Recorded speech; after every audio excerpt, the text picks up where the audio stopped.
Hi beautiful people! Welcome back to my channel, and if you're new here, welcome. My name is Joy. This is my first update on the Years of Usage Eyeshadow Project Pan.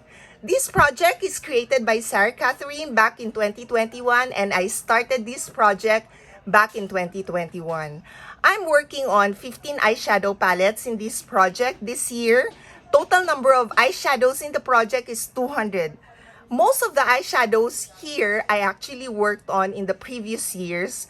Thus, I already have a good head start on most of the eyeshadows in the project. There are two eyeshadow palettes here where I need to work on more. One is this, because this one was not part of the previous years of usage eyeshadow project pan, and the other one is this one, because I did not get to hit goal on the eyeshadows in this palette when I was working on this palette previously. There's just one eyeshadow that I hit goal on in this palette. So essentially, most of the eyeshadows here, I really have a very good head start. For this first update, there are two eyeshadow palettes that I did not get to use at all for this update. And it is this Soft X from Makeup Revolution. This is what the palette looks like. And I did not get to use any of the eyeshadows here. And the other one is the Smashbox Cover Shot eyeshadow palette.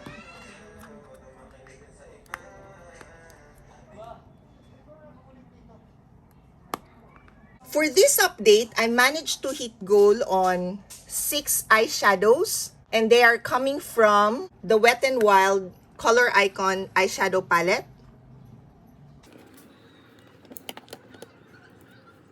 I managed to hit goal on this eyelid shade and this definer shade. So these two. I got to use this 8 times. I've used the eyelid shade here, this crease shade, and this definer shade. From the Pure Soiree Diaries eyeshadow palette, I hit goal on one eyeshadow, and it is this shade Twinkle. For this palette, I actually got to use this 15 times. I've used all of the eyeshadows except for 2 shades. This shade, this is Mogul, and this last shade, Cosmo. So these two I did not get to use, but the rest I did get to use once or twice. So for this palette, I hit goal on the shade Twinkle. Another palette where I hit goal on is from the Beauty Glaze Perfect Neutral eyeshadow palette. I've worked on this last year, and the eyeshadow I hit goal on is the shade Apricot, this one. I actually just used 2 eyeshadows here, Apricot and the shade Black.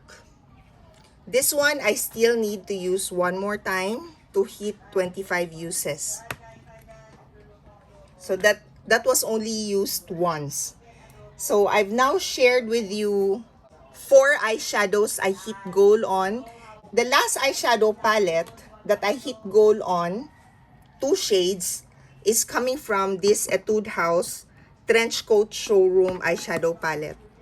And the shade that I hit goal on are Coat Hanger, this one, and my color, which is this shade. This one, I actually used 4 eyeshadows.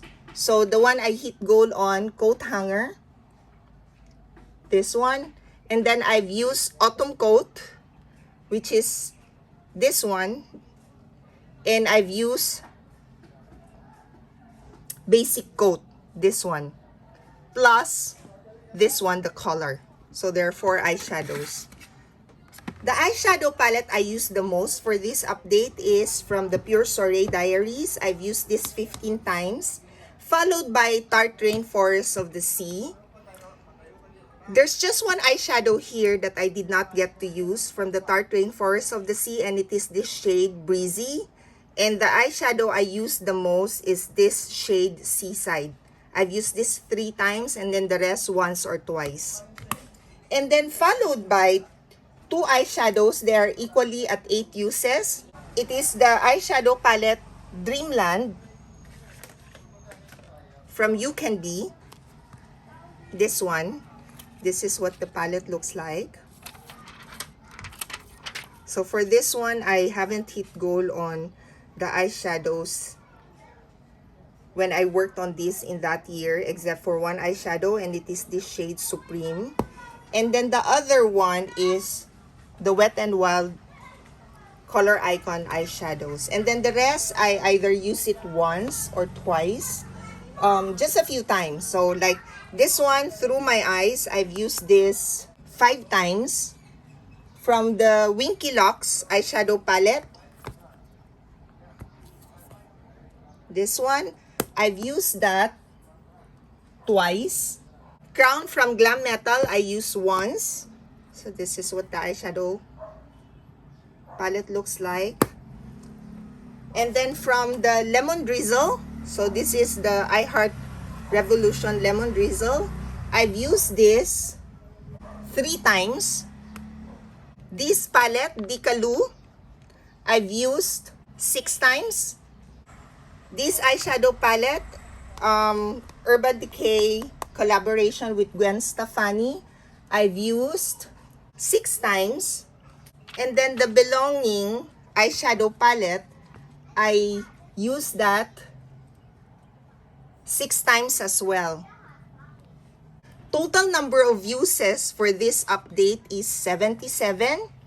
For me to be on track, I need to use the eyeshadows in total 65 uses. And so far so good for this first update. I managed to use the eyeshadows. Total number of uses is 77. I hit goal on 6 eyeshadows. I managed to work on all of the eyeshadow palettes except for 2.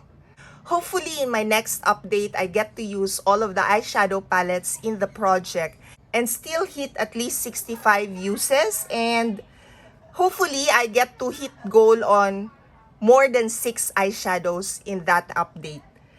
So this is my first update on the 2025 Years of Usage Eyeshadow Project Pan. Thank you all for watching, and I hope to see you in my next video. Bye!